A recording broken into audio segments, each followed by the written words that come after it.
महाभारत की अगली कड़ी में आप सबका स्वागत है। पिछली कड़ी में आपने जाना कि कैसे नारद ने युधिष्ठिर से राजसूय यज्ञ करने का आग्रह किया, कि राय दी। युधिष्ठिर को यह राय अच्छी लगी, किंतु अपनी बात को और मजबूती से अपने मन में मनवाने के लिए उन्होंने श्री कृष्ण को द्वारका से बुलाया। राजसूय यज्ञ की बात सुनकर के कृष्ण थोड़ा परेशान हो गए और उन्होंने कहा कि रास्ते में और कोई बाधा हो न हो, जरासंध नाम का जो राजा है वह जरूर बाधा बनेगा।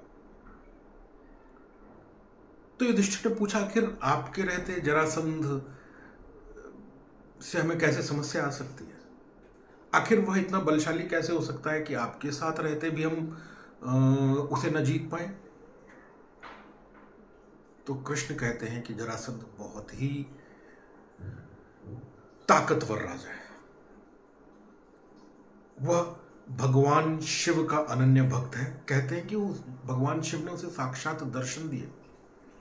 शरीर से भी बहुत बलिष्ठ है। वह जब कृष्ण वगैरह मथुरा में थे तब 18 बार उसने मथुरा पर आक्रमण किया, कभी भी कृष्ण और उनकी सेना जरासंध को हरा नहीं पाई। और उसके हमलों से बचने के लिए ही उन्होंने मथुरा छोड़ करके अपनी राजधानी द्वारका बनाई, क्योंकि रास्ते में रैवतक पर्वत पड़ता है और रैवतक पर्वत जरासंध के आक्रमणों से द्वारिका की रक्षा करता है। कृष्ण यह भी कहते हैं कि जब उसने सुना कि हम लोग चले गए हैं तो उसके नगर के पास, मगध के पास गिरव्रज नाम का एक पर्वत पड़ता है, वहां से उसने अपनी जो गदा फेंकी, मेरी द्वारिका वहां से 100 योजन की दूरी पर है, उसकी गदा उड़ते हुए 99 योजन तक आई और गिर गई और भूमि में समा गई। उसके बाद जरासंध ने कभी भी उन पर आक्रमण करने का प्रयास नहीं किया। अगर माफ कीजिएगा, अगर जरासंध के मित्रों पर नजर डालो तो पौंड्र वासुदेव, जो स्वयं अपने आप को भगवान विष्णु का अवतार कहता है, वह उनका मित्र है। शिशुपाल उनका मित्र है। फिर एक और बात कहते हैं कि और कोई मित्र हो ना हो, तुम्हारे सबसे करीबी, तुम्हारे चचेरे भाई दुर्योधन जैसे ही सुनेंगे वो राजसूय यज्ञ कर रहे हो, वह तुरंत जरासंध का साथ देंगे। तो ऐसे में जरासंध को हल्के में नहीं लेना चाहिए। युधिष्ठिर यह बात सुनते ही तुरंत राजसूय यज्ञ करने की मंशा त्याग देते हैं। वो कहते हैं, राजसूय यज्ञ मैं नहीं करता, इसमें तो मेरे चारों भाइयों, आपको, सबको खतरा है। भीम, अर्जुन मेरी आंखें हैं, आप मेरा मस्तिष्क है। भला इन तीन को अगर गंवा दिया राजसूय यज्ञ में जरासंध के हाथों, तो फिर कोई मतलब नहीं है कि मैंने राजसूय यज्ञ किया कि नहीं किया, तो मुझे राजसूय यज्ञ नहीं करना चाहिए। किंतु कृष्ण कहते हैं कि ऐसे आसानी से नहीं, किसी भी विचार को त्यागना चाहिए। बड़े विचारों के साथ तो बड़ी कठिनाई भी आती है, उससे जूझना चाहिए, उससे लड़ना चाहिए। तो युधिष्ठिर कहते हैं, बताइए। तब तक अर्जुन कहते हैं कि मैं जरासंध से लड़ जाऊंगा। भीम भी खड़े होकर के कहते हैं युधिष्ठिर से, आप चिंता मत करिए, मैं जरासंध को मारूंगा। तब कृष्ण कहते हैं, नहीं, ऐसे जोश से काम नहीं चलेगा, हमें योजना बनानी पड़ेगी। तो भीम पलट करके कृष्ण से पूछते हैं, आखिर जरासंध इतना ताकतवर हुआ कैसे? तो जरासंध के जन्म की कथा कृष्ण सुनाते हैं और कहते हैं कि पुराने समय में बृहद्रथ नाम का एक राजा था, जिसकी अपनी कोई संतान नहीं हो रही थी। उसकी 2 रानियां थी और कोई संतान नहीं हो रही थी। अपने राज्य को उत्तराधिकारी न देने के कारण वह इतना दबाव महसूस करता था, वह इतना परेशान रहता था कि एक दिन आकर के उसने यह तय कर लिया कि वह इस जीवन से संन्यास ले लेगा, वह सन्यासी की तरह जीवन बिताएगा। यह करते करते वह जंगल में पहुंचा, एक ऋषि के आश्रम में पहुंचा। ऋषि ने उसको देखा, जब बृहद्रथ ने अपनी बात बताई कि वह संन्यास लेना चाहता है, तो ऋषि ने कहा कि आखिर क्यों, देखने में भले चंगे हो, अभी युवा हो, तो तुम क्यों संन्यास लेना चाहते हो? तो उसने अपनी पूरी बात बताई कि संतति न उत्पन्न हो पाने के कारण, राज्य को उत्तराधिकारी न दे पाने के कारण वह, अब उसका मन राजकाज में लगता नहीं है। जब वह बात कर रहे थे, ठीक उसी समय एक आम का फल उसकी गोद में आकर के गिर गया, ऋषि की गोद में। ऋषि ने उसको अभिमंत्रित किया, और अभिमंत्रित करने के बाद वह फल वापस बृहद्रथ को दिया और कहा कि इसको जाकर के अपनी रानी को खिला दो, अवश्य बड़ा ताकतवर पुत्र होगा तुम्हारे वहां। बृहद्रथ वापस गए खुशी खुशी, अपनी रानियों को, दोनों रानियों को वो आम बीज से काटा और खाने को दे दिया। समय के साथ खबर आई कि दोनों रानियां गर्भवती हो गई हैं, और गर्भवती होने के उपरांत निश्चित समय आया, तब उन दोनों रानियों ने बच्चे को जन्म दिया। लेकिन देखते क्या है कि वे दोनों बच्चे आधे आधे जन्मे हैं, क्योंकि ऋषि ने तो एक फल दिया था। जहां पर खुशी होनी चाहिए थी, उस घर में मातम छा गया। अब किया क्या जाए? तो जो दाई जिसने बच्चों को जन्माया था, उसको ये जिम्मेदारी दी गई कि इसको जाकर के शहर के पास इन शव को फेंक दो, क्योंकि वो बेजान थे, उनमें कोई जान नहीं थी। दाई ले गई और शहर के बाहर फेंक दिया। शाम को के समय एक राक्षसी जरा नाम की वहां से गुजर रही थी। उसने देखा कि अरे, बच्चे का शरीर पड़ा हुआ है, 2 टुकड़े हैं। उसको बड़ा अच्छा लगा, मनुष्य मांस बड़ा अच्छा लगता था। उसने कहा आज शाम की तो बढ़िया व्यवस्था हो गई, मुलायम मांस खाने को मिलेगा, और ये कह करके उसने दोनों टुकड़े अपने थैले में डाल लिए। अब जब थैले में डाले तो वो दोनों टुकड़े एक पास आ गए और आश्चर्यजनक रूप से जुड़ गए, और उसमें जीवन आ गया। वह रोने लग गया, बच्चा रोने लग गया। जब रोने की आवाज़ सुनी तो जरा ने निकाला, बड़ा खूबसूरत बच्चा, बड़ा भोला बच्चा। राक्षसी भले ही रही हो, किंतु बच्चे को देख करके, जीवित बच्चे का रुदन देख करके उसके मन में करुणा आई। वह तुरंत वापस ले गई जरासंध के दरबार में उस बच्चे को, और पूरी घटना बताते हुए उनको वापस सौंप दिया कि यह आपका पुत्र है। चूंकि जरा के झोले में ये संधि हो गई थी दोनों टुकड़ों की, इसलिए इसका नाम जरासंध पड़ा। वह बच्चा बड़ा ही ताकतवर, बड़ा गुणी और शिव का अनन्य भक्त था। बहुत सारे अच्छे गुणों के बावजूद उसने यह मान लिया कि अगर भगवान शिव को प्रसन्न करना है तो 100 राजाओं की बलि वह रुद्र को देगा। अब वे 100 राजा भी उसकी कैद में है, और वह उचित तिथि के इंतजार में है कि कब उनकी बलि दी जाए। फिर वो युधिष्ठिर की तरफ मुड़ करके कहते हैं, केवल तुम्हारे राजसूय यज्ञ के लिए नहीं, उन 100 राजाओं को बचाने के लिए भी जरासंध का मारा जाना जरूरी है। अब युधिष्ठिर को समझाया जाता है, मनाया जाता है कि वे राजसूय यज्ञ के लिए तैयार हों। फिलहाल भीम, अर्जुन और श्री कृष्ण मिलकर के युधिष्ठिर को समझा लेते हैं कि राजसूय यज्ञ करना आवश्यक है। मुझे मन से ही सही, युधिष्ठिर भी हाँ कर देते हैं। अब आगे की योजना बनने लगती है। सीधी लड़ाई में, यानी जहां पर सेनाएं आमने सामने हो, उस लड़ाई में जरासंध को हराना बड़ा मुश्किल था। तो तय ये पाया गया कि श्री कृष्ण, भीम और अर्जुन जाकर के जरासंध को सीधे मल्ल युद्ध के लिए बुलाएंगे। मल्ल युद्ध का एक नियम होता है कि जब भी युद्ध होता है तो जब तक एक विपक्षी की मृत्यु नहीं हो जाती, मल्ल युद्ध तब तक चलता है। तब इन लोगों ने क्या किया, चले नदियां पार करते गए, गंगा पार करके मगध तक पहुंचे, और मगध के बाहर जाकर के उन्होंने स्नातक का वेश ले लिया। स्नातक एक बड़ी ऐसी स्थिति होती थी पुराने समय में, स्नातक जिसको आज आप ग्रेजुएट बोलते हैं, कि आपका आश्रम तो पूरा हो गया, यानी ब्रह्मचारी आप रहे नहीं, लेकिन अभी गृहस्थ आश्रम में प्रवेश नहीं किया है, तो उस बीच के समय को स्नातक कहते थे। तो उन्होंने स्नातकों का वेश ले लिया और अपने आप को छिपाने के लिए बड़ा अलग सी वेशभूषा ली, गले में माला डाली, हाथ में गजरा बांधा और निकल पड़े मगध में। अब ये विचित्र सा रूप बनाए, कुछ अजनबी वहाँ घूम रहे हैं, इसके बारे में बड़ा चर्चा हुई।